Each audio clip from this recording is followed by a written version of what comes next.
Olá, tudo bem? Queria te fazer uma pergunta. Você sabe o que Deus pensa da impiedade?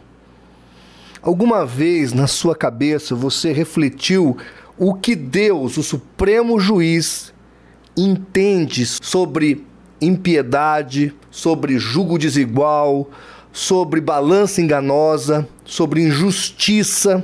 É uma questão que eu quero que você pense. A Bíblia deixa claro o seu ponto de vista sobre essas questões. Eu quero ler para você aqui alguns textos, porque o internauta me mandou um vídeo aqui e ele disse assim: pastor, aonde nós vamos parar quando um ministro que é responsável por fazer justiça diz uma coisa dessas? Eu vou passar depois para você o vídeo desse ministro, o que é que ele fala e depois o que a Bíblia diz. E eu quero que você entenda uma coisa. Estamos vivendo um momento obscuro no Brasil, de trevas, mas de densas trevas, aonde parece-nos de maneira coletiva que a impiedade venceu. Foi assim que Faraó se sentia, ou se sentiu, quando as pragas vieram sobre o Egito. Porque de Deus não se zomba. O que o homem plantar, isso mesmo colherá. Estão pensando que dá para brincar com Deus. Estão pensando que dá para oprimir as pessoas carentes, ignorantes, e que vai ficar por isso mesmo. Fique sabendo que tem um juiz que está acima de todos os juízes e que é Senhor dos senhores e Rei dos reis e que fará justiça aos oprimidos. E na hora certa, a sua vingança virá. Vou falar disso para você hoje. Mas antes, pessoal, olha, deixa eu avisar você aqui. Nesse dia 30, nós estaremos então fazendo o sorteio dessa belíssima Bíblia Apologética com Apócrifos.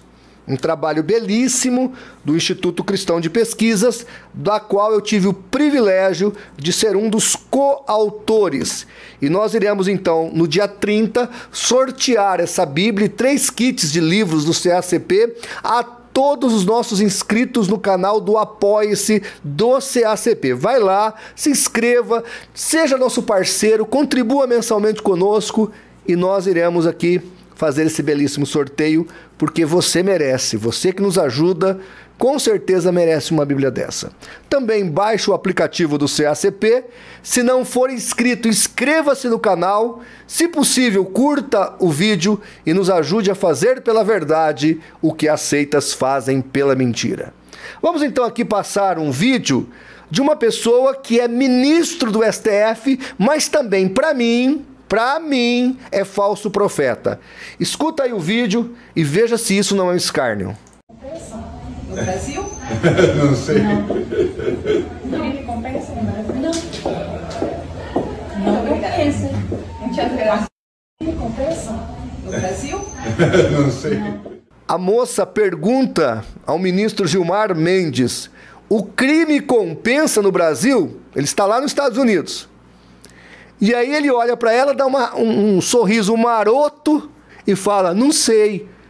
Ele, como ministro do Supremo Tribunal Federal, deveria olhar para aquela mulher e dizer para ela: minha senhora, eu sou um dos indivíduos da Suprema Corte que luto para fazer com que o crime não compense. Ele deveria falar isso. Ou ele deveria ser incisivo: não, o crime não compensa, por isso eu sou juiz. Por isso estou sentado nessa cadeira, porque eu acredito no sistema. Mas não, ele dá uma risadinha marota, sem vergonha, e mostra ali o seu caráter. E isso aqui, gente, é um absurdo.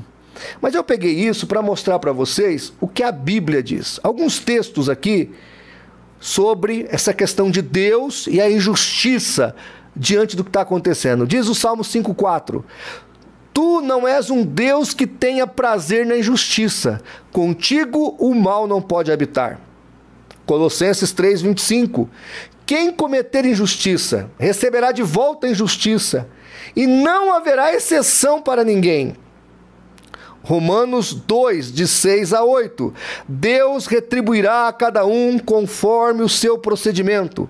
Ele dará vida eterna aos que, persistindo em fazer o bem, buscam glória, honra e imortalidade. Mas haverá ira, indignação para os que são egoístas, que rejeitam a verdade e seguem a injustiça.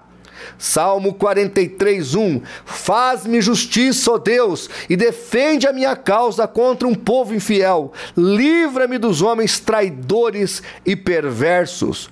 Romanos 1:18. Portanto, a ira de Deus é revelada dos céus contra toda impiedade e injustiça dos homens que suprimem a verdade pela injustiça. Provérbios 22:8. Quem semeia, olha aí, senhor Gilmar Mendes, quem semeia a injustiça, colhe a maldade, e o castigo da sua arrogância será completo. 1 Coríntios 13:6. O amor não se alegra com a injustiça, mas se alegra com a verdade. Provérbios 16:8. É melhor ter pouco com retidão do que muito com a injustiça. E eu poderia ler aqui N textos na Bíblia que provam e que falam que Deus abomina a injustiça. O Brasil, com a ascensão à cadeira do presidente da República de um criminoso condenado em 3 instâncias, nunca antes na história da humanidade alguém condenado em 3 instâncias por 3 crimes diferentes foi descondenado. Isso é inédito na face da terra.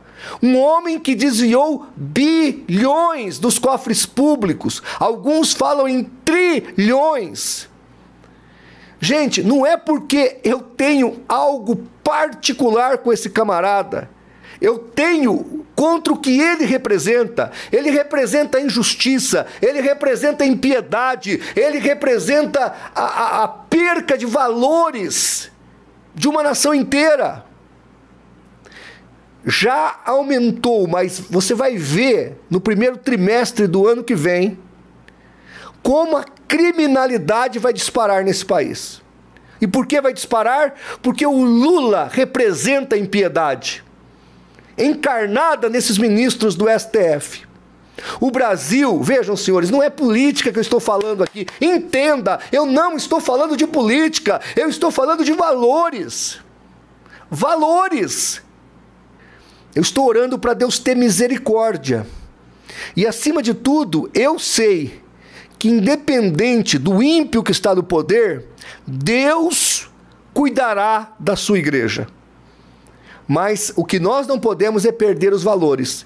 Eu fiz aqui um vídeo anteriormente mostrando que o pastor que o Lula contratou para fazer a campanha dele no meio evangélico disse que ele quer fazer com que os pastores sejam progressistas, ou seja, aceitam ideologia de gênero, transformar os pastores em abortistas, transformar os pastores em homens que defendem a liberação das drogas, que a menoridade penal não diminua.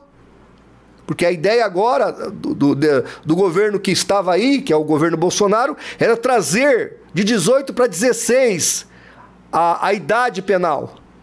Então, com 16 anos, o rapazinho já ia responder pelos seus crimes. Agora, de 18, eles vão jogar para 21. E é engraçado, porque um tentando fazer o bem não consegue. Mas um, quando quer fazer o mal, ele acha um monte de sócios.